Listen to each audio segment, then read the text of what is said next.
Welcome to Imagine Peace, the podcast that invites you on a transformative journey toward a world filled with harmony and understanding. Together, let's ignite the flame of peace within ourselves and radiate it outward so we can have a future where unity prevails. This is Imagine Peace, where dreams become reality. Join us as we explore the power of compassion, the beauty of diversity, and the potential for positive change. Hello and welcome to another episode of Imagine Peace. I'm MarBeth Dunn with my beautiful co-host, Teri Angel. And today we have another amazing guest, Dr. Joseph Boxerman. And he has been a certified teacher of Transcendental meditation since 1970. He's participated in numerous world peace projects with the TM organization, and he has seen firsthand the results of group practice of TM as a means to reduce violence and conflict. He's also a professor of management at Maharishi International University in Fairfield, Iowa, USA. He teaches courses in the science of creative intelligence and also introductory statistics. Well, I am so thrilled that you are here, Joseph. Welcome. Thank you, and it's great to be here as well. So I'm really excited that you were probably in that experiment in Washington, D.C., or one of the experiments in Israel. Yes, I was in the one in Washington, D.C. in 1973, and 4,000 people assembled from 81 countries. Wow. And the number of people on the assembly grew gradually, and when it hit a certain threshold, then crime in Washington, D.C. dropped off precipitously. And that was what the previous experience with this practice had continued. And for instance, in 1978, we made our first experiment of this sort. Many different cities throughout the world hosted teachers of TM who had the advanced program called the TM City program, which includes the procedure for yogic flying. And we did some tests in Rhode Island, and it showed across the board all sorts of declines in negative trends. For instance, not only crime, traffic accidents, hospital admissions, infant mortality, but also even the purchase of cigarettes declined during our presence there. And positive trends like employment and consumer price index increased. Well, consumer price index, that probably would have gone down. But the positive trends went up and the negative trends went down, because when there is orderliness in an environment, it penetrates that environment just like turning a light on in a room. A light may be just a small number of cubic centimeters or cubic inches, but it lights an entire room. So that's the principle. That's fabulous. How long were the experiments?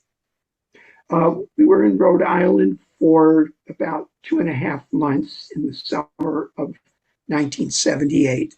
Then the next one that followed right on the heels of that was called the World Peace Project. And Maharishi asked people if they'd like to go to different countries. All our expenses were paid. I was in Nicaragua. It was at a time when there was a civil war between the dictator Somoza and the Sandinistas. And when we came, the war settled down and things progressed so much that both sides had agreed to elections. And then we invited President Somoza to pay our hotel bills since we had produced peace for his country. But he declined to do that. And so then we had to leave, and that's when everything flared up again. Oh. And then the next after that was 1980 in New Delhi, India. 3,000 advanced meditators were there. and similar things. Crime went down in the city, things like that. So it's a known phenomena that is new for our scientific age. But in a way, when we think of cell phone communication, we realize it's really on that same level, because even the most advanced scientists today don't know what the electromagnetic field, which mediates radio, TV, and cell phone communication, is composed of. So we just take one more step and we understand that consciousness is a field as well, and that we can, in the same way that we can create an impulse in the electromagnetic field that will travel. And for instance, it's because of that electromagnetic field that we can communicate with our little robots out there on Mars. So we send them a signal. Maybe it takes 8 minutes for that signal traveling at the speed of light to reach that little device out there on Mars. But we can do that even though no one knows what the electromagnetic field consists of. So this is the field of consciousness that we're dealing with. I love that. So I'm very interested in what the yogic flying is. Can you explain that? Yeah. We just think of everyday mind-body coordination. For instance, I'm able to raise my hand with hardly a thought. It's because mind and body are intimately connected. And so we have a certain conception of what mind-body coordination consists of in our everyday world. But what if we were able to use these deeper laws of nature, the field of consciousness itself, to extend that ability for mind-body coordination? And that's really what yogic flying is about. And the way we look at it from a scientific standpoint is very interesting. And that is, when a person is engaged in yogic flying, the coherence in the brain, the orderliness in the brain, and the connectivity between the right and left hemispheres and the frontal and occipital lobes are very strong and intense. And you would think that during meditation, our brainwave activity would just kind of straight line and there'd be no activity. But actually, that's not what science has found. What science finds is that different areas of the brain, which are normally responsible for diverse activities in our active life, in this very settled state of consciousness, all those different areas of the brain operate in perfect synchrony. And that's what we call brainwave coherence and brainwave orderliness. And the way that ties in with yogic flying is that yogic flying produces the most dense experience of this brainwave coherence. Now, what's interesting is people might think that that's very unusual, but there's a wonderful book called Supreme Awakening, which I might be able to show you in a minute. And it shows that throughout history, there have been these experiences of people with higher states of consciousness who have this experience of oneness.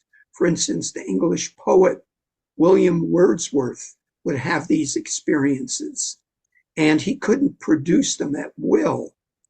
But these experiences would make an individual see the world from a different standpoint. For instance, the English poet William Blake wrote that if the windows of perception were cleansed, then human beings would see the world as it really is, infinite.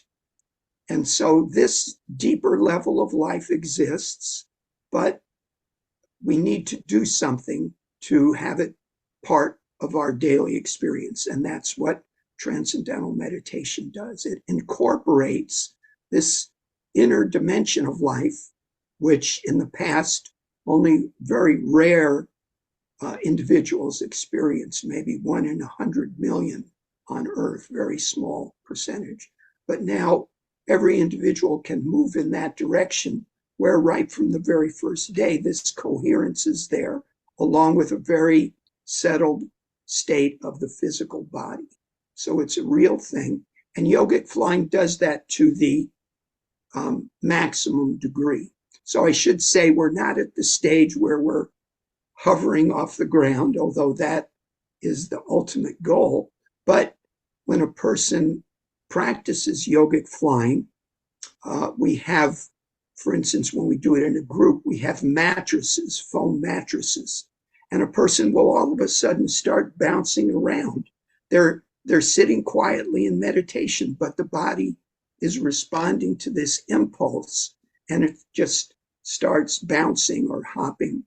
And so it shows that this coordination between mind and body is a real thing. And as the individual consciousness becomes more pure, then that inner and outer relationship can be demonstrated more on the physical level. I love it. What do you think makes TM such a powerful tool for peace, whether it's internal or external peace? That is a great question, because I was just mentioning this to some of my students last night, and that is every student of TM, right from the very first day, has this deep inner experience, and it's quite amazing. And you could think, how could someone have that without months or years of training? And the reason is it's a completely natural process. And the way it works is that, just to give an example, if a person is running, it takes no effort for that person to slow down and walk or stand. And so there's a principle involved that within the ability for greater activity lies the ability for lesser activity. And so it doesn't take effort to meditate. Many people in the past have thought, oh yes, I've got to concentrate and push thoughts out and all that. And of course they would get a headache or whatever. So that's a kind of human effortful thing that will only activate or excite the mind. But with TM, we make use of this ability, which is found wherever we look at activity. That activity has the natural tendency to settle down. You stir your coffee in the morning and you take the spoon out and it'll continue, but then it'll settle down and it'll become quiet. So in TM, we give the mind an inner direction, and then effortlessly, just because of this tendency, the mind will gradually settle down. And this happens right from the very first session. So there's another important principle. This principle that I'm mentioning is the ability for lesser activity within any greater activity. The other principle is the principle of attraction. And we use the example of a person standing on a diving board. So all they have to do is take the correct angle, and then an attractive force, gravity, will draw that person into the water. No effort is needed. And so if this inner field is really what we say it is, so beautiful and attractive, wouldn't the mind naturally go in that direction given the opportunity? And so this principle of attraction is also a natural process that we see all around us. A bee is flying around. Well, that's one of the aspects of a bee, to fly. But as soon as it finds the flower with the nectar in it, then it settles because it's attracted to that source of nourishment.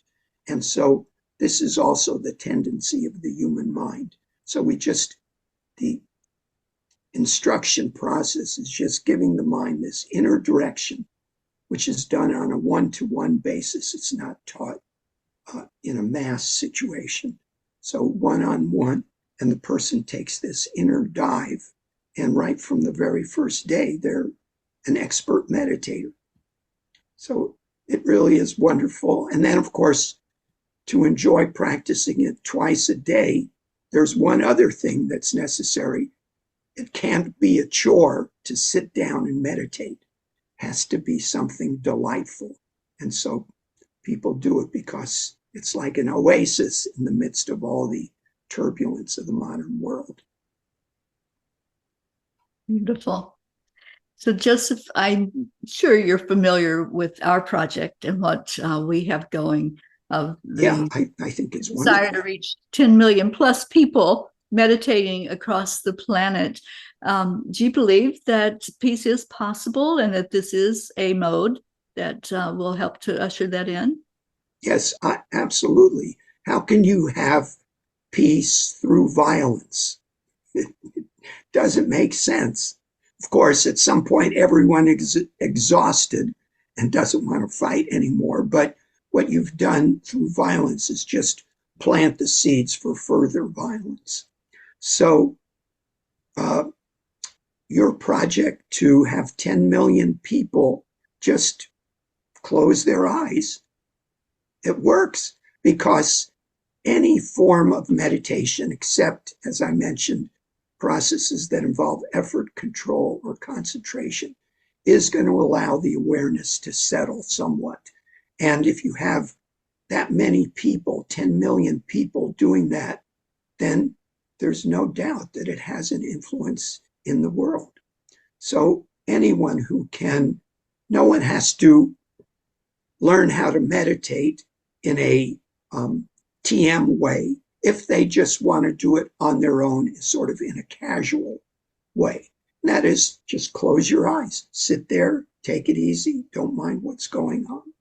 But usually what happens is after people are familiar with some very easygoing type of meditation, then they'll come to me and say, you know, I've been doing this meditation for a couple of years. I enjoy it, but now I'm ready for more. And then they pick up TM. But then other people, it's kind of interesting. There's the exact other end of the spectrum. There are people who say, you know, I didn't think meditation is for me. I can't sit with my eyes closed for 2 seconds. But with TM, it's easy. So sort of both ends of the spectrum will pick up on TM. But the fact is that any form of meditation or just sitting quietly with your eyes closed is known to have a positive effect on our day. And if you can do it for longer, better. If you can do it twice a day, even better. And if you can do it every day, even better still. I learned TM back in the 70s as well. Oh, that's wonderful. Yeah, and I practiced it for quite a while. The meditations that we lead, what we do is we guide people into the unified field, and then we focus on the earth and just send waves of peace and love. You know, I actually see the field as rainbow shimmers. So that's how we guide people through the meditation. And you're also a statistician as well. So Of you're sorts. So have you, so I think the statistics, well, we've had some great statistics with our meditations. And I know you've had some great statistics. Well, not you personally, but all of the TM practitioners who've gone in to other countries and our own country to meditate have had some amazing statistics. Do you want to talk about that? Yeah, I saw that you did a very good empirical measure by having, I think it's called ACLED. Yes. Right? Yeah. Yes. And this is a very reliable procedure where independent third-party analysts will look at news reports and they'll just judge, is this one positive, negative, very violent, very peaceful? And this analysis of news reports reflects the condition of the world at a particular time. And so I saw that you had very good results with your use of that news analysis. And that's a very good measure of the state of society. What we've done is we've used FBI statistics. So FBI and police departments are very vigilant in measuring crime and reporting and consolidating their measures. So we use, for instance, in the Washington, D.C. study, we notified the chief of police and the mayor in advance, and they were part of a 23-person independent review group. So they knew in advance what we were going to do. And the police chief, he was a bit skeptical. He said, the only thing that could bring crime down in the heat of the Washington, D.C. summer would be 3 feet of snow. But he was open to what we were doing. And so when you looked at those FBI crime statistics, you were able to see that dramatic reduction. And then there are all sorts of other statistics, excuse me, like infant mortality and hospital admissions and traffic accidents. So those are all very well-known databases where you could measure and track the influence. So having those kind of hard data is very convincing, and we do this over and over again.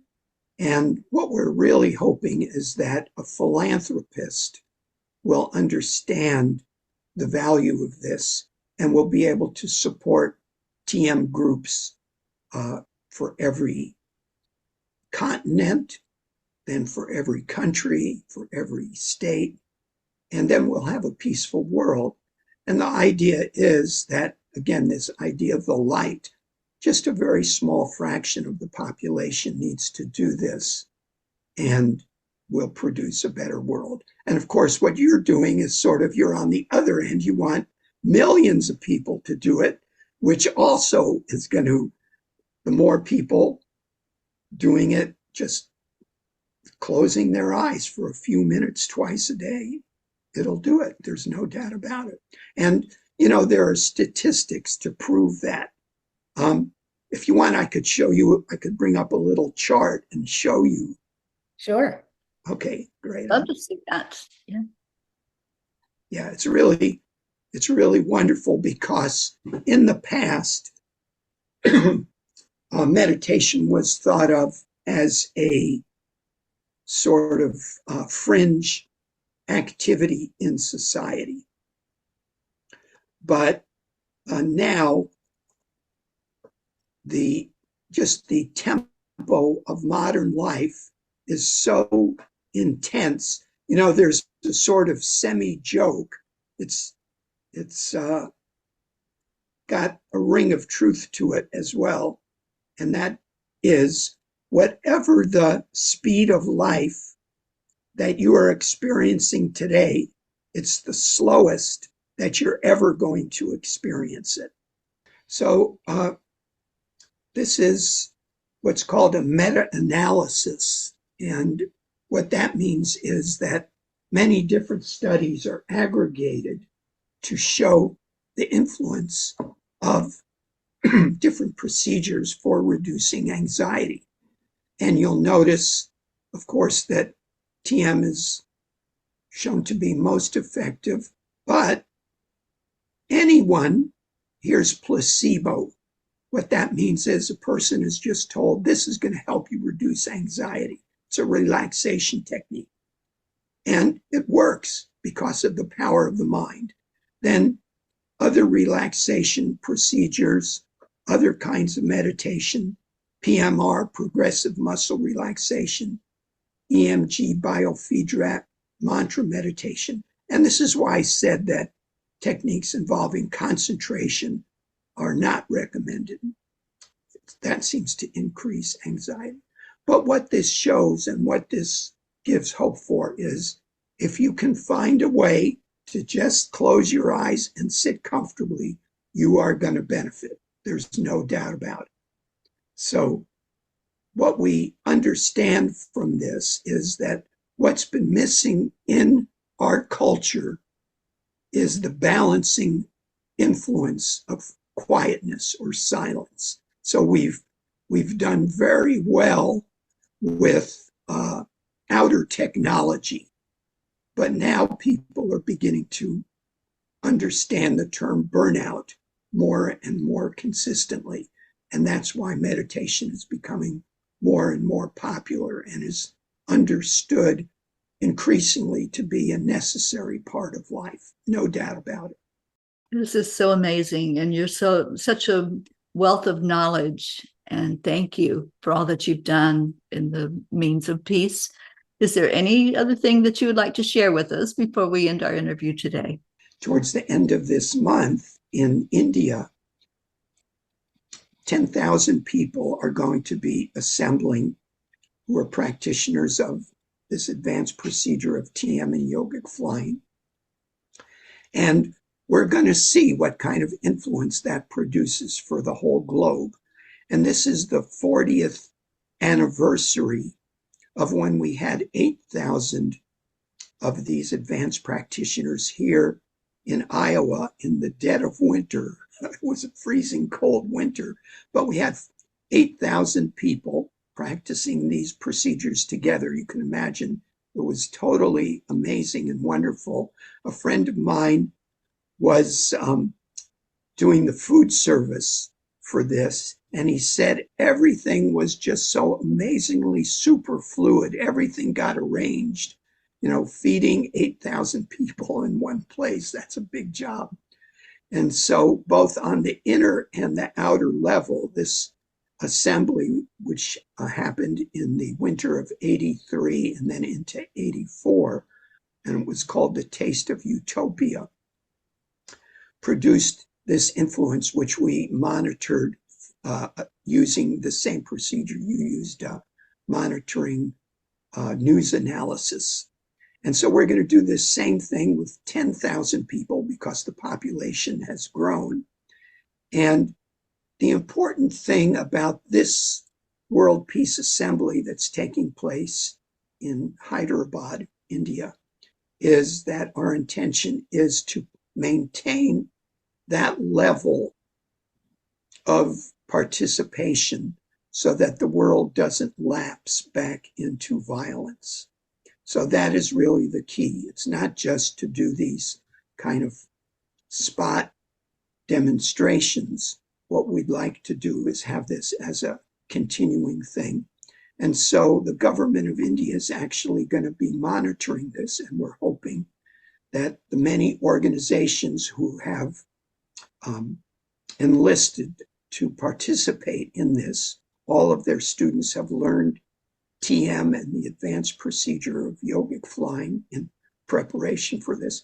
We hope that they'll recognize that with this demonstration, they can now have the ability to continue this without a break so that this peaceful influence begins to be radiated from India. And then that may inspire philanthropists in other parts of the world to establish these groups, because it's not expensive, even though we're talking, let's say, in terms of a few $1 million every year to house and provide food, et cetera, and normal salary for people to devote their lives to this. When you think of how much it costs to wage war, even for one day waging war, poof, $3 billion. Oh yeah, no problem. We can do that. So if we can do that, with a small fraction of that expenditure, we can create peace and the world will change. Thank you so much, Joseph. This has been really so enlightening, and we so appreciate your time. Yes, and thank you for what you're doing as well. We're all in this together. How can people reach you? What's that? How can people reach you? Oh, J. Boxerman at tm.org. Wonderful. Thank you so much. Very good. Yes, and thank you for what you're doing as well. There are many people throughout the world that are working for good. You don't read about it in the headlines, but many people working from their hearts to bring food to people who are starving, to bring relief to disaster areas, and also what you're doing to get to the foundation of the whole thing. So we're really brothers and sisters together in this world, and better things are on the way. Amen. We're going to set that intention. Thank you so much for being with us today. You're a delight. Yes, thank you for what you're doing and for making this available.